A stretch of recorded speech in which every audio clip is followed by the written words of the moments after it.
کسی عالم نے کہہ دیا ہے تو آپ اس طرح کر کے اس کا غلط مفہوم نہ لیں. کسی قاری صاحب نے, اور قاری صاحب کو شوق کوئی نہیں ہوتا پیسے اکٹھے کرنے کا, وہ تو کمیٹی والے کہتے ہیں نہ اکٹھے کیے تو چھٹی کرا دینی ہے, اس لیے وہ اکٹھے کر لیتے ہیں بیچارے کئی دفعہ اسپیکر کھول کے. تو اب وہ جو سن رہا ہے اس کا بھی پریشر بڑا ہوا ہے, کہتا ہے ساؤنڈ نہیں دینا پہ بہن. تو بارک اللہ فی اہلک و مالک, اللہ تیرے اہل میں بھی برکت کرے, اللہ تیرے مال میں بھی. یعنی جب بھی تمہیں کوئی ہدیہ دے تو اس کے مال کے لیے بھی دعا کرو اور اس کی اولاد کے لیے بھی دعا کرو. یہ حضور نے ہمیں سکھایا ہے. قرض ایک صحابی پہ بڑا چڑھ گیا تو حضرت عبداللہ ابن مسعود سے کہنے لگے قرضہ بڑا چڑھ گیا, فرمانے لگے تمہیں وہ دعا نہ سکھاؤں جو ہمیں نبی پاک نے سکھائی ہے. فرمایا اگر تمہارے اوپر پہاڑ کے برابر بھی قرضہ ہوگا تو اللہ تمہارے قرضے کا بندوبست فرما دے گا. پر مسئلہ یہ ہے دعائیں یاد کرنی پڑتی ہیں اور پڑھنی پڑتی ہیں. یاد کرنی پڑتی ہیں اور ہم ہیں تعویذ پہ لگے ہوئے کہ کچھ لکھ کے دے دیں تاکہ باندھ لوں. دعا سکھائی نبی پاک نے, کیا فرمایا اللہم اکفنی بحلالک عن حرامک واغننی بفضلک عمن سواک. فرمایا یہ دعا مانگا کرو, اے اللہ مجھے کفایت کرنے والا رزق عطا فرما اور مجھے حرام سے بچا, اور مجھے اپنے فضل کے ساتھ دوسروں سے بے نیاز کر دے. یعنی اس کا سادہ ترجمہ یہ ہے کہ اللہ بندوں کا محتاج نہ کر, مجھے اپنا محتاج. فرمایا یہ دعا پڑھو ادائے قرض کے لیے, ادائے قرض کے لیے یہ دعا پڑھو. اللہ تبارک و تعالی پہاڑ کے برابر بھی قرضہ ہوگا تو تمہیں اللہ اس سے نجات عطا کر دے گا. نبی پاک صلی اللہ تعالی علیہ وسلم نے ایک حدیث میں غصے کی دعا بھی بتائی ہے. ویسے میرے خیال میں لوگوں کو غصہ نہیں آتا, آج کل غصہ نہیں آتا, لوگوں میں تکبر آ گیا ہے. اپنے سے چھوٹے پہ غصہ آتا ہے, اپنے سے تگڑے پہ کیوں نہیں آتا. جس آدمی نے گلی پہ خیرات مانگنے والے پہ غصہ کیا وہ ایس ایچ او صاحب پہ کیوں نہیں کرتا. غصہ تو غصہ ہے نا, سب پہ ہونا چاہیے, لیکن بڑا سمجھدار غصہ ہے. غریب آدمی کو دیکھ کے غصہ آتا ہے, امیر آتا ہے تو غصہ نکل جاتا ہے. تو میں تو کہتا ہوں لوگوں کو غصہ, اگر تجھے غصہ آتا ہے تو مار دیوار کے ساتھ ٹکر تیرے غصے کی سمجھ آئے. یہ کس قسم کا غصہ ہے جو غریب پہ ہی ہاتھ اٹھا رہا ہے. تو خدا را خیال فرما, غریبوں کے حق میں بڑا غصہ, مجبوروں کے حق میں بڑا غصہ, ماتحتوں پر. اور اگر چودھری صاحب آ جائیں تو چودھری صاحب آ جائیں تو پھر بہانہ بنا لیتے, کہتے غصہ تو مینوں بڑا آیا سی, پھر میں کیا اور میرے گھر آیا ہے, پھر بہانہ بنا لیا. ایسے نہیں کرو. نبی پاک صلی اللہ علیہ وسلم نے دعا سکھائی بخاری میں, فرمایا جب غصہ آئے تو پڑھا کرو اعوذ باللہ من الشیطان. آتی ہے نا دعا ماشاءاللہ, اعوذ باللہ من الشیطان. جب غصہ آئے تو یہ والی دعا پڑھ لیا کرو. نبی پاک علیہ الصلوۃ والسلام نے ارشاد فرمایا کہ جب تمہارے بھائی کو چھینک آئے نا تو چھینک آنے والے کو کہنا چاہیے الحمدللہ. چھینک آئے اس نے کیا کہنا ہے, یاد ہو جائے گا کیا کہنا ہے, الحمدللہ. اور جو سنے اس نے کہنا یرحمک اللہ. کیا کہنا ہے, یرحمک اللہ, اللہ تجھ پہ رحم کرے. یہ پڑھنا ہے اس نے. حضرت عبداللہ بن مبارک رحمۃ اللہ تعالی علیہ نا دریا کے کنارے کھڑے تھے, کشتی سے اترے تھے ابھی اور وہیں کھڑے تھے. تو ایک آدمی, دو چار لوگ کشتی میں کنارے سے آپ کے پاس سے گزرے تو ایک کو چھینک آئی, اس نے کہا الحمدللہ. اب سنت ہے کہ جواب دو یرحمک اللہ, اللہ تیرے اوپر رحم فرما. جواب دینا تھا لیکن وہ کشتی تیزی سے گزر گئی. حضرت عبداللہ بن مبارک رحمۃ اللہ تعالی علیہ نے ملاح کو بلایا, فرمانے لگے اس کشتی کا پیچھا کرنا ہے. وہ کہنے لگا سواریاں بیٹھیں گی تو جاؤں گا. اس زمانے میں جو پوری کشتی کا ایک سائیڈ کا کرایہ تھا وہ 5 دینار تھا. فرمانے لگے تو نہ اس طرح کر, اسپیشل مجھے لے جا بٹھا کے. کیا لے گا, اس نے کہا 20 دینار لوں گا. فرمایا 20 ہی دوں گا.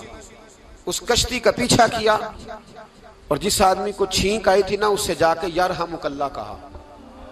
اس نے جواب میں جزاک اللہ کہا. تو آپ فرمانے لگے میرا کام ہو گیا, واپس چل. ملا دنیا دار تھا, وہ سوچنے لگا. پہلے تو اس نے سوچا میرا کیا ہے, 20 دینار تو ان کے گئے ہیں. لیکن جب اترنے لگے نا تو 20 دینار دیے یا 20 درہم دیے. تو وہ کہنے لگا حضرت جی صرف ایک لفظ کہنے کے لیے آپ نے اتنا پیسہ خرچ کر دیا. فرمایا لفظ کہنے کے لیے نہیں, اپنے مصطفیٰ کی سنت ادا کرنے کے لیے, اپنے نبی پاک علیہ السلام کی سنت ادا کرنے کے لیے. یرحمک اللہ, اللہ تیرے اوپر رحمت کرے. کس طرح کا خوبصورت انداز سکھایا ہے. دیکھیے ایک حدیث ترمذی شریف میں نبی پاک صلی اللہ علیہ وسلم نے فرمایا کسی بیمار کو دیکھ کے یا کسی مصیبت میں مبتلا آدمی کو دیکھ کے تم یہ دعا پڑھ لو، تمہیں کبھی وہ مصیبت نہیں آئے گی۔ کیسی خوبصورت دعا ہے، کسی مصیبت زدہ کو بیمار کو دیکھ کے پڑھو، تمہیں کبھی وہ مصیبت الحمدللہ الذی عافانی مما ابتلاک بہ وفضلنی علی کثیر ممن خلق تفضیلا۔ اللہ تعالیٰ کا شکر ہے جس نے مجھے اس مصیبت سے عافیت دی اور اس بیچارے کو یا تجھے اللہ نے مبتلا کیا، اور اللہ نے مجھے اپنی بہت ساری مخلوق پہ فضیلت دی ہے، یعنی اللہ نے مجھے بڑا اچھا رکھا ہوا ہے یار، میں تو الحمدللہ بڑا اچھا ہوں، دیکھو بیچارہ۔ یعنی یہ دعا بھی ہے اور اپنے اوپر شکر ادا کرنے کا ایک اعلیٰ حضرت فاضل بریلوی رحمت اللہ تعالیٰ علیہ کو نا گلے کے اندر چھوٹی چھوٹی 2 پھنسیاں نکل آئیں، تو اس زمانے میں طاعون کا مرض پھیلا ہوا تھا۔ ایک بڑے قابل حکیم کو لایا گیا، انہوں نے چیک کر کے کہا آپ کو تو طاعون ہو گیا ہے، فرمانے لگے چل دوڑ جا، مجھے طاعون نہیں۔ اس نے کہا جناب یہ گلے پہ بنا ہوا ہے اور سب کو پتہ ہے آج کل پھیلا ہوا۔ فرمایا سب کو ہو سکتا ہے، مجھے نہیں ہو سکتا۔ کیوں؟ فرمانے لگے ایک بندے کو طاعون ہوا تھا تو میں نے اسے دیکھ کے وہ دعا پڑھ لی تھی جو نبی پاک نے بتائی ہے، لہذا حضور کا فرمان ہے تو مجھے ہر بیماری آ سکتی ہے پر یہ بیماری آ سکتی۔ وہ شخص کہنے لگا جی منہ میں بھی گلٹیاں چلی گئی ہیں، کھول نہیں رہا، کیا ہوگا؟ اعلیٰ حضرت نے کالی مرچ منگوائی، اسے پیس کے زبان کے نیچے رکھا تو ساری بیماری دور ہو گئی۔ فرمانے لگے بلاؤ نہ ذرا اس حکیم کو جو کہتا تھا طاعون ہو گیا ہے، وہ تو صحیح ہوتا ہی نہیں اتنی جلدی۔ فرمایا ہر چیز بدل سکتی ہے پر میرے نبی کا فرمان نہیں بدل سکتا، میرے رسول پاک علیہ السلام کا فرمان نہیں بدل سکتا۔ تو عزیز دوستو، نبی پاک، اب بڑی خوبصورت بات آئی، ساری خوبصورت تھی، بڑی پیاری بات آئی۔ دنیا میں سب سے حسین چہرہ اللہ نے اپنے رسول کو عطا فرمایا ہے۔ نبی پاک کا چہرہ بھی حسین ہے، مکھ چند بدر شاہ شانی ہے، متھے چمک دی لاٹ نورانی ہے، کالی زلف تے اکھ مستانی ہے، مخمور اکھی ہے مد بھری۔ پیارا چہرہ ہے حضور کا، جتنا چہرہ پیارا تھا اتنے ہی حضور کے اخلاق بھی بڑے پیارے تھے۔ لیکن میرے نبی پاک علیہ السلام جب آئینہ دیکھتے، کیا دیکھتے؟ حضور جب آئینہ دیکھتے، ہمارے نوجوان بھی سارا دن آئینے کے آگے کھڑے رہتے، کبھی بال اس طرح کے بناتے ہیں کبھی اس طرح، تو میرا کئی دفعہ دل کرتا ہے کہ میں ان سے کہوں کہ تو آئینے کو کہہ رہا ہے جھوٹ بول، پر وہ کیسے بولے؟ تو کہہ رہا ہے آئینے کو کہ تو کیا سب سے پیارا تو ہی لگ رہا ہے، پر وہ کیسے بولے؟ اس نے تو سچ بتانا ہے۔ ان کو آئینہ جو دکھایا تو برا مان گئے۔ تو میرے عزیز یاد رکھیے گا، نبی پاک صلی اللہ علیہ وسلم بھی آئینہ دیکھتے۔ آئینہ دیکھنا حضور کی سنت ہے، کوئی سنت سمجھ کے آئینہ دیکھے گا تو ایک دفعہ دیکھنے پر 100 شہیدوں کا ثواب ملے گا۔ لیکن نبی پاک صلی اللہ علیہ وسلم آئینہ دیکھتے کیا کہتے؟ اللہم انت حسنت خلقی فحسن خلوقی۔ یا اللہ، یہ دیکھیں حضور نے ہمیں سکھایا ہے، یا اللہ جس طرح تو نے میری صورت اچھی بنائی ہے میری سیرت بھی اچھی بنا دے۔ یہ ہمیں سکھانے کے لیے دعا، یا اللہ جس طرح صورت اچھی بنائی ہے، جس طرح تو کہتا ہے نا اس دفعہ اس وقت دیکھ لو کپڑوں پہ کوئی داغ نہیں، تو دعا کیا کر باطن کے بھی اللہ داغ دور فرما دے، یہ والا سارا معاملہ بھی ٹھیک ہو جائے۔ آخر کی طرف آتا ہوں، فرمایا جب کھانا کھانے لگو تو دعا مانگو، اور ایک روایت میں فرمایا یہ دعا پڑھ لو، کھانے میں زہر بھی ہوگا تو تم پہ اثر نہیں کرے گا۔ کھانے پہ، ایسے میں بڑی تکلیف سے کہتا ہوں کہ آج بھی ہمیں کہنا پڑتا ہے کہ بہت سارے لوگ ایسے ہیں جو ابھی بھی کھانے سے پہلے بسم اللہ نہیں پڑھتے۔ یار بڑے افسوس کی بات نہیں، بڑے افسوس کی۔ حضور نے دعا سکھائی، میں یہ دعا پڑھو گے تو زہر بھی ہوگا تو اثر نہیں کرے گا۔ بسم اللہ الذی لا یضر مع اسمہ شیء فی الارض ولا فی السماء یا حی یا قیوم، جس کی برکت سے زمین و آسمان میں کوئی چیز بھی نقصان نہیں دیتی، اور اے اللہ اے ہمیشہ زندہ رہنے والے اور قائم رہنے والے۔ یہ نبی پاک علیہ السلام۔ اور ایک حدیث میں اور بھی دعا آئی ہے، بسم اللہ شریف تو خیر بخاری میں موجود ہے، مسلم میں موجود ہے، بسم اللہ والا برکت اللہ بھی ایک حدیث میں نبی پاک صلی اللہ علیہ وسلم نے ارشاد فرمایا۔ اور جب کھانا کھا چکے پھر کہا دعا مانگو، الحمدللہ الذی اطعمنا وسقانا وجعلنا من المسلمین۔ اللہ تعالیٰ کا شکر ہے جس نے ہمیں کھلایا بھی، پلایا بھی اور مسلمان بھی بنایا۔ حضرت مرزا مظہر جانے جانا فرماتے ہیں کہ بارش ہوئی تھی تازی تازی، دلی میں تازی تازی بارش ہوئی تھی، ایک بابا لکڑی کے جوتے پہنے کھڑا ہوں، اللہ اللہ اللہ اسی کسے دے کچھ بھی نہیں لگ دے نہ کوئی ساڈا دردی، بابا مست ہو کے جا رہا، اللہ اللہ کرتا جا رہا. ایک طوائف اپنے کوٹھے سے اتر کے تو سیڑھیوں پہ بیٹھی تھی، ساتھ اس کا یار بھی بیٹھا تھا. بابا اپنی مستی میں جا رہا ہے تو بابا جی کے پیروں سے کچھ مٹی اڑی تو اس عورت کے کپڑوں پہ پڑ گئی. پرواہ نہیں، بزرگ گزر رہے. وہ یار اس کا دوڑا ہوا آیا، اس نے آ کے تھپڑ مارا. کا خیال نہیں سارے اس کے کپڑے آلودہ کر دیے، تو کدھر تیرا دماغ نہیں ٹھیک؟ بابے نے نظر اٹھائی، کہا بیٹے میں نے دیکھا نہیں، چل اللہ تیرا بھلا کرے، تو نے بدلہ لے لیا. بابا جی چپ کر کے وَإِذَا خَاطَبَهُمُ الْجَاهِلُونَ قَالُوا سَلَامًا، چپ کر کے گزر گئے. ٹھنڈ کا موسم تھا، بارش تازہ ہوئی تھی، حلوائی دودھ کاڑ رہا تھا. اس نے بٹھایا بابا جی کو پھٹے پہ، پیالہ پکڑا، دوڑ کے آگے بڑھا. بزرگ آ گئے، آئیے بیٹھیے. دودھ کا گرم گرم پیالہ شکر ڈال کے دیا. بابا جی نے دودھ پیا، پھر نظر جھکی، پھر رنگ بدلا. کہنے لگے مالک تو کتنا بے نیاز ہے، کہیں تھپڑ مرواتا ہے، کہیں دودھ پلاتا ہے.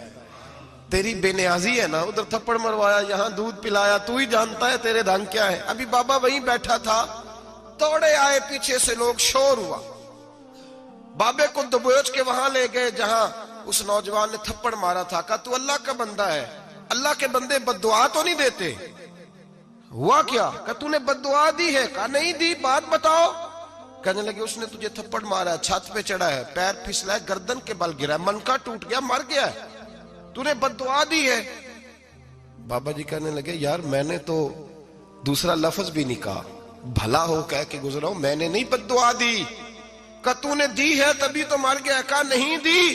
کہا بابا تو بزرگ آدمی ہے، سچ بول. تو بابا جی کہنے لگے سچ سنو. پھر میں آ رہا تھا، میرے پیروں سے مٹی اڑی، اس کے یار کے کپڑوں پہ پڑی، اسے برا لگا، اس نے مجھے مارا. جب اس نے مجھے مارا تو میں کوئی لاوارث تو نہیں تھا، جب اس نے مجھے مارا تو میں کوئی لاوارث تو نہیں تھا. مجھے دشمنوں نہ چھیڑو، میرا ہے کوئی جہاں میں ابھی پکار لوں گا، نہیں دور ہے مدینہ. اس نے مجھے مارا تو میں کوئی لاوارث تھا کہ میرا بدلہ کوئی نہ لیتا.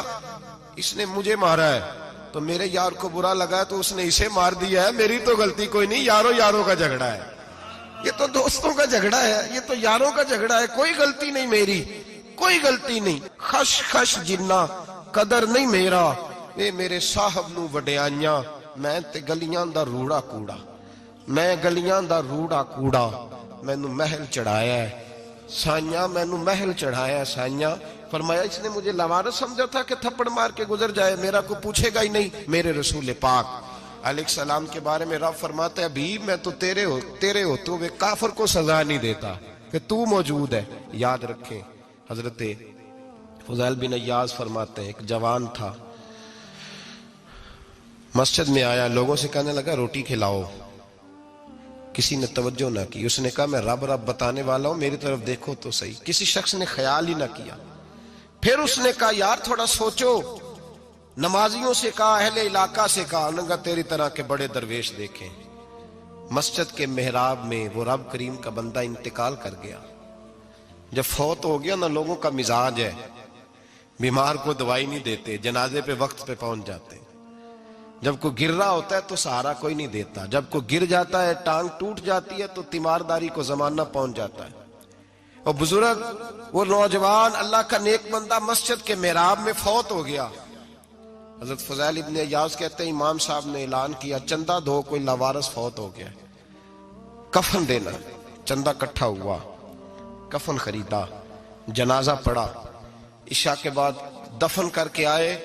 فجر کی نماز کے لیے جب امام اور مؤذن مسجد میں آئے تو چیخیں مارنے لگے، تڑپنے لگے. دور دور تک آوازیں پھیل گئی، دنیا دوڑی آئی. کیا ہوا؟ کہنے لگے وہ جو تم نے کفن پہنایا تھا وہ یہاں پڑا ہوا ہے، اور دیکھو کفن پہ تحریر لکھی ہے. تحریر کیا ہے؟ عرش کے مالک نے فرمایا میرے دوست نے روٹی مانگی، تم نے دی نہیں. اس نے تمہیں میرے قریب کرنے کے لیے اپنی طرف توجہ کرائی، تم نے کی نہیں. اور میرا یار تمہارے کفن کا محتاج تھا، سنبھال کے رکھو اپنا کفن، میں نے اسے جنت کا لباس عطا فرما دیا، سنبھال کے رکھو. یہ کوئی لاوارثوں کا ٹولہ ہے؟ یاد رکھیں جو وارث والے ہیں، وارث والے ان کا رنگ اور ہے، جو ماننے والے ہیں ان کا مزاج اور ہے. اپنی زندگی لاوارثوں کی طرح